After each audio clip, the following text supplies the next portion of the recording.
Hello दोस्तों। आज हम बात करेंगे कंपोनेंट्स के बारे में।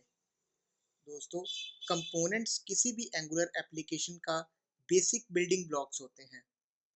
दोस्तों, कंपोनेंट कुछ नहीं बल्कि एक टाइप स्क्रिप्ट क्लास होती है जिसमें कि डेटा और लॉजिक होता है।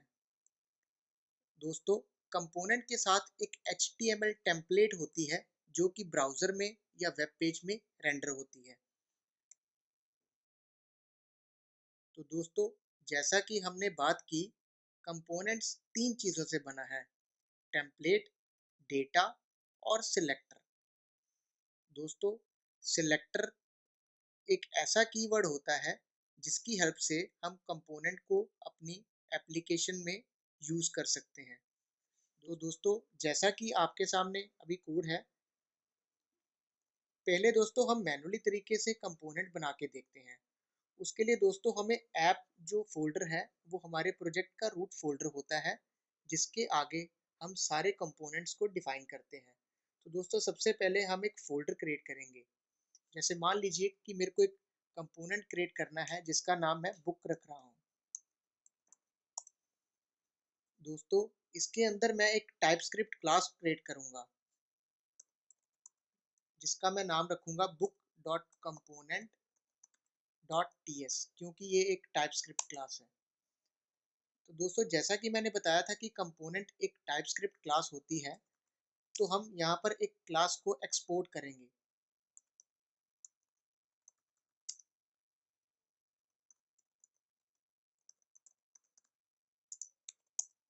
तो दोस्तों, मैं यहाँ पर एक्सपोर्ट इसलिए कर रहा हूँ ताकि मैं इस क्लास को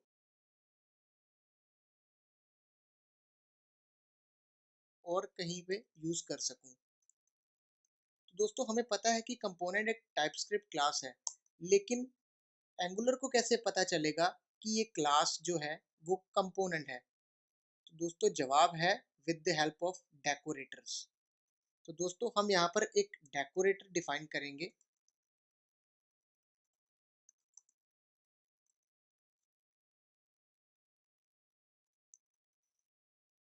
और उस डेकोरेटर में दोस्तों हम कुछ मेटा डेटा प्रोवाइड करेंगे। दोस्तों, हमें at the rate component decorator वो हमें इंपोर्ट करना पड़ेगा।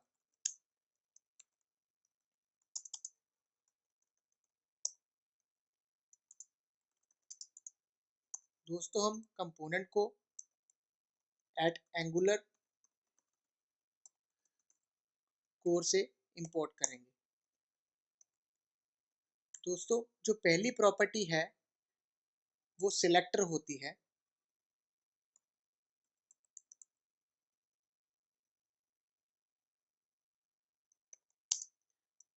दोस्तों, इसमें हम कीवर्ड देंगे जो कि हमारी ऐप कंपोनेंट का सिलेक्टर होगा। जैसा कि मैं इसको ऐप बुक कह देता हूँ। तो दोस्तों, दूसरा पैरामीटर इसमें हम HTML टेम्पलेट को लिंक करेंगे।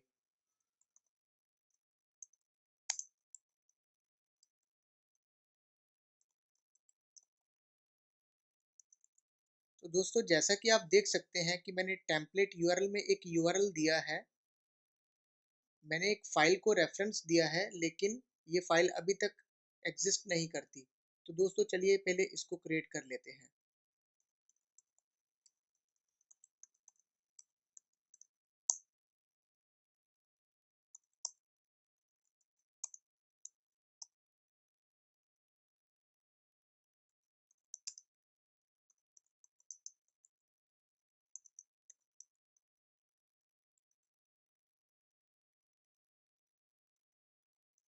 तो दोस्तों, जैसा कि आप देख सकते हैं, हमने अपने पहले कंपोनेंट को डिफ़ाइन कर लिया है। चलिए दोस्तों, अब इसको यूज़ करके देखते हैं। तो दोस्तों, जैसा कि हमें पता है कि ऐप कंपोनेंट हमारी एप्लीकेशन का रूट कंपोनेंट होता है। दोस्तों, हम जितने भी कंपोनेंट्स बनाएँगे, वो इसी कंपोनेंट के अंदर हमें यूज़ करने पड़ेंगे, क्योंकि इस कंपोनेंट के बाहर हम यूज़ नहीं कर पाएँगे, क्योंकि ये एक मॉड्यूल का पार्ट है। जैसे मैंने दोस्तों अभी ऐप कंपोनेंट खोला हुआ है, हम यहाँ पर यूज़ करके देखते हैं, जो हमने अभी कंपोनेंट बनाया है। चलिए दोस्तों, देखते हैं कि क्या ये चलता है। दोस्तों जैसा कि हम देख पा रहे हैं कि कंपोनेंट अभी चला नहीं। तो चलिए दोस्तों पता करते हैं कि क्या खराब हुआ है। तो दोस्तों मैं आपको बताना चाहता हूँ कि हम जब भी कोई कंपोनेंट क्रिएट करते हैं, हमें उसे app.module.ts फाइल में डिक्लेयर करना पड़ता है, क्योंकि ये एक मॉड्यूल है और इस मॉड्यूल के अंदर ही हम सभी कंपोनेंट्स को क्रिएट कर रहे हैं। तो चलिए दोस्तों यहाँ पर हम अपने कंपोनेंट को डिक्लेयर करते हैं। दोस्तों जैसा कि आप देख पा रहे हैं, मैंने बुक कंपोनेंट को इंपोर्ट कर लिया है और मैंने इस कंपोनेंट को डेक्लरेशन में यूज़ कर लिया है। तो चलिए दोस्तों अभी देखते हैं कि क्या ये चल पा रहा है कि नहीं। तो दोस्तों जैसा कि आप देख पा रहे हैं, हमारा कंपोनेंट सक्सेसफुली चल गया है। तो चलिए दोस्तों एक बार रीकैप कर लेते हैं कि हमने क्या-क्या किया है। तो दोस्तों सबसे पहले हमने एक कंपोनेंट फाइल क्रिएट की है जो कि बेसिकली एक क्लास है। हमने एक डेकोरेटर डिक्लेयर किया है जिसके अंदर हमने कुछ मेटा डेटा प्रोवाइड किया है और उसके बाद हमने दोस्तों एक टेम्पलेट फाइल क्रिएट की है जिसमें कि हमने कुछ कंटेंट दिया है। उसके बाद दोस्तों हमने इस कंपोनेंट को app.module.ts में डिक्लेयर किया है ताकि एंगुलर को पता चल सके कि ये एक कंपोनेंट है। चलिए दोस्तों मैं आपको एक और तरीका सिखाता हूँ जो कि बहुत ही इजी है। इसके लिए दोस्तों हमें कमांड लाइन पे जाना होगा और यहाँ तो दोस्तों इसके लिए हमें टाइप करना होगा ng generate component author।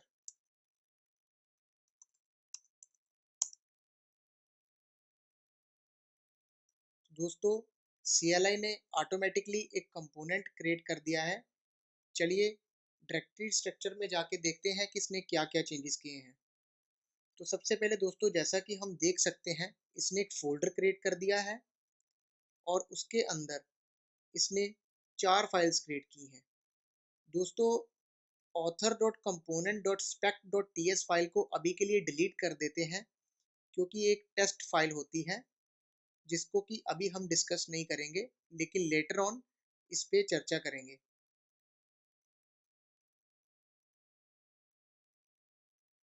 तो दोस्तों author.component.ts फाइल को ओपन करते हैं। दोस्तों सबसे पहले ऊपर इंपोर्ट स्टेटमेंट दी हुई है और जैसा कि आप देख पा रहे हैं डेकोरेटर में हमने सिलेक्टर यूज़ किया है और इसका सिलेक्टर ऐप ऑथर है। दोस्तों टेम्पलेट यूआरएल में यूआरएल दी हुई है टेम्पलेट की। दोस्तों मैं आपको बताना चाहता हूँ कि अगर आपकी टेम्पलेट बहुत ही छोटी है, यानी कि 1 या 2 लाइन्स की है, तो दोस्तों आप यूआरएल डिफाइन करने की बजाय टेम्पलेट को कंपोनेंट में भी दे सकते हैं। दोस्तों मैं आपको दिखाता हूँ कि कैसे आप देख सकते हैं। तो दोस्तों मैंने टेम्पलेट को इधर ही दे दिया है। चलिए दोस्तों इस कंपोनेंट को यूज़ करके देखते हैं।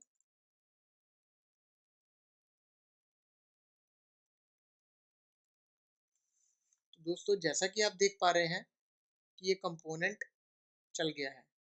में तीसरा पैरामीटर है स्टाइल यूआरएल्स। दोस्तों ये कुछ नहीं बल्कि हमारे टेम्पलेट के लिए स्टाइल्स हैं जो कि हम एक्सटर्नल फाइल में भी दे सकते हैं और हम इसे इनलाइन भी दे सकते हैं। अगर इनलाइन देना है तो दोस्तों इसके लिए स्टाइल्स प्रॉपर्टी है। दोस्तों इसमें हम बैकटिक करैक्टर के साथ यहाँ पर कुछ भी स्टाइल दे सकते हैं। जैसे मान लीजिए मैं यहाँ पर डॉट पी या सिर्फ पी एलिमेंट को स्टाइल करना चाहता हूँ। दोस्तों मैं इसका कलर रेड कर दूंगा और दोस्तों इसमें मैं H1 को कर देता हूँ क्योंकि H1 हमने पहले यूज़ किया हुआ है। और चलिए देखते हैं ब्राउज़र में इसका इफेक्ट। तो दोस्तों जैसा कि आप देख पा रहे हैं स्टाइल सक्सेसफुली अप्लाई हो चुके हैं। दोस्तों इसी प्रकार से अगर मेरे को एक्सटर्नल फाइल में स्टाइल्स देने हैं तो ये स्टाइल्स मैं एक्सटर्नल फाइल्स में भी दे सकता हूँ।